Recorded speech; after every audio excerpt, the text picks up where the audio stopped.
in those cases, the natural teeth help to support them. This connection is a compromised treatment method. Right? So this is, I think, the most common indication for anatomical reasons. But of course, in Singapore too, because it's all mostly private payment. So therefore, the economic reasons is another one of them probably. All right? But the German probably didn't want to go there. I'm going to show you a couple of cases. In 2002, this patient came in, and some periodontally involved tooth, and one tooth that is also forgotten what was, anyway, need to be extracted. Patient has also economic concerns. So we make the tooth connected to implant prosthesis for her, one in the upper, one in the lower. And in 2005, you see an X-ray follow-up. It's quite stable. The bone level here, you show a little bit of bone loss. So in 2009, she was reviewed again. It looks very stable. On X-ray taken, you can see some bone changes taking place. There's a sinus augmentation here. Okay? Now, and this is in the mandibles. It's quite stable. So it doesn't mean that if you connect it somewhere, there will be some bone loss or around the implant or the natural tooth. In this case, you can see the bone loss around the implant here, but the bridge is still stable. But in the mandible, somehow it's very stable. So what are the factors that eventually will affect this? We don't know.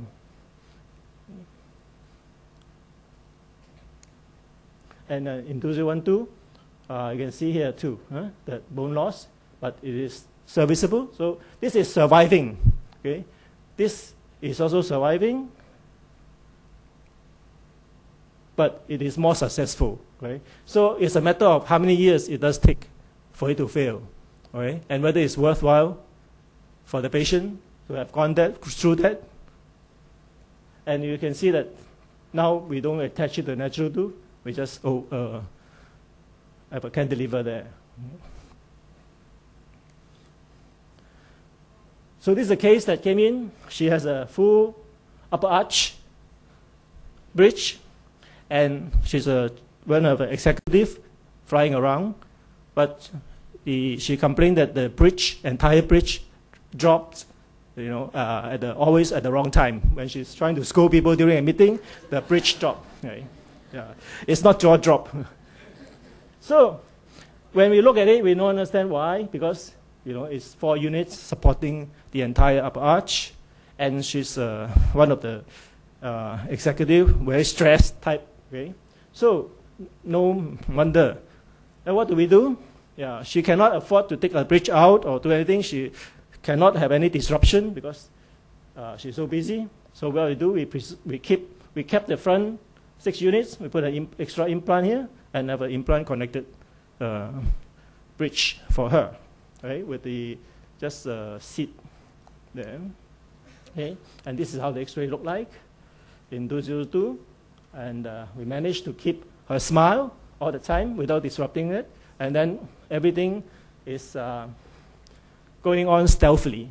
Right. In 2009, come back. Okay, stable. There's some bit of bone loss around the implants.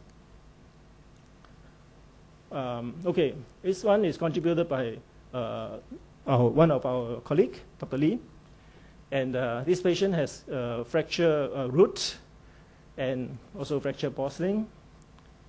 And he doesn't want to do, I think it's not contributed, there's a lot of resorption on this part here. He doesn't want to go through a lot of procedures.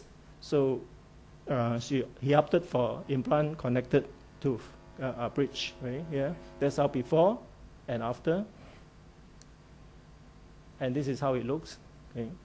And there's no long-term follow-up for this patient, although the patient corresponded by email and said that everything has been well, and X-rays taken show that everything is also stable. All right.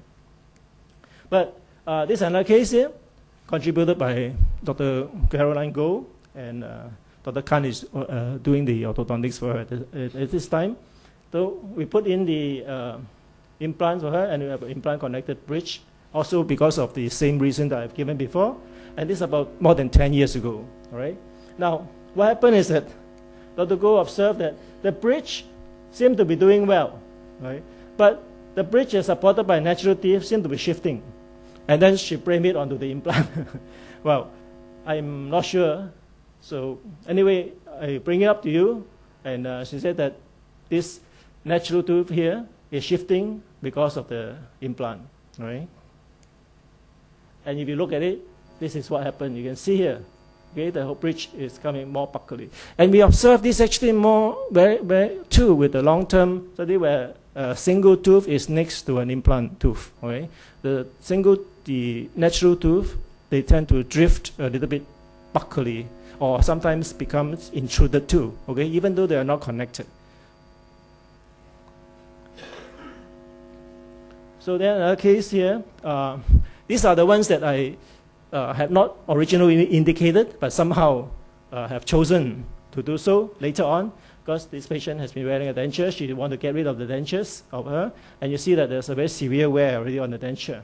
So because of the over eruption on the upper, so we did a screw retain bridge for her, and see over eruption has been, we tried to correct it, and everything went well, okay, except one day he came and see that it's loose, right? You take an x-ray, why is it loose? Because it's broken, implant here. Right?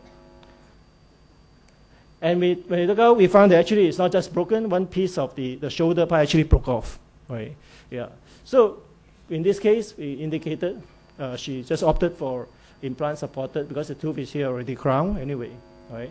So with that, we do not need to remove the implant.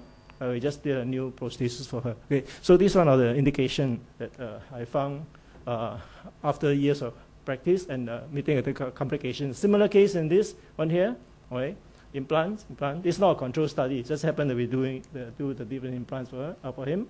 And two, okay, here, these two implant supported crowns and a 3/4 crown here.